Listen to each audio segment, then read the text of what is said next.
भारतीय नागरिक और पेशे से नर्स निमिषा प्रिया को यमन में हत्या के एक मामले में मौत की सजा सुनाई गई थी, लेकिन अब उन्हें जीवन दान मिल गया है, यानी कि अब उन्हें फांसी की सजा नहीं होगी।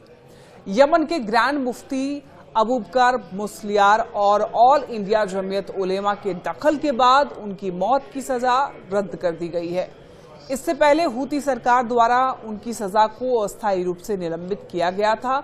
निमिषा प्रिया देखिए केरल की रहने वाली एक भारतीय नर्स हैं। उन्होंने 18 वर्ष की उम्र में नर्सिंग की पढ़ाई की और बेहतर रोजगार के लिए यमन चली गई।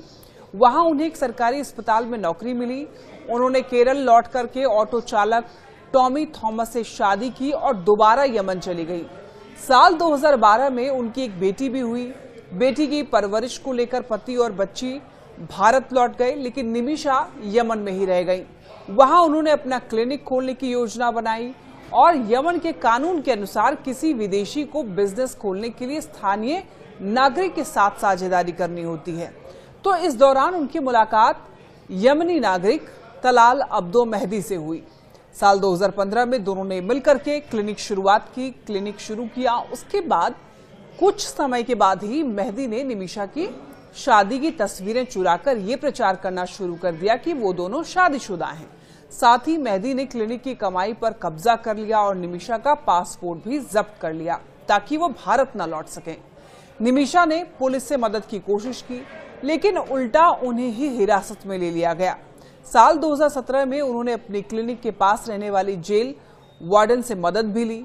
सलाह के अनुसार उन्होंने मेहदी को ड्रग देकर बेहोश करने की कोशिश की ताकि पासपोर्ट लेकर के भाग सकें, लेकिन दूसरी बार ज्यादा मात्रा में दी गई ड्रग्स के कारण मेहदी की मौत हो गई। इसके बाद निमिषा ने शव के टुकड़े किए और उन्हें एक टैंक में छिपा दिया। 1 महीने के बाद उन्हें यमन सऊदी सीमा के पास गिरफ्तार कर लिया गया। साल 2024 में यमन की अदालत ने निमिषा को फांसी की सजा सुना दी। 16 जुलाई 2024 को उन्हें फांसी दी जानी थी, लेकिन भारत सरकार के कूटनीतिक प्रयासों की वजह से ब्लड मनी प्रस्ताव और धार्मिक हस्तक्षेप के चलते फांसी टल गई। ब्लड मनी के तहत तलाल अब्दो मेहदी के परिवार को मुआवजा देने की पेशकश की गई थी, लेकिन उन्होंने इसे स्वीकार नहीं किया। भारत में सुन्नी समुदाय के प्रमुख चेहरा माने जाने वाले ग्रैंड मुफ्ती शेख अबूबकर मुस्लियार और ऑल इंडिया जमीयत उलेमा के हस्तक्षेप से यमन की हूती सरकार पर धार्मिक और नैतिक आधार पर दबाव बनाया गया। और आपको ये बता दें कि सना में हुई एक उच्च स्तरीय बैठक के बाद में पहले से निलंबित मौत की सजा को अब पूरी तरीके से रद्द कर दिया गया है और ये भारत सरकार की एक बड़ी कूटनीतिक सफलता मानी जा रही है।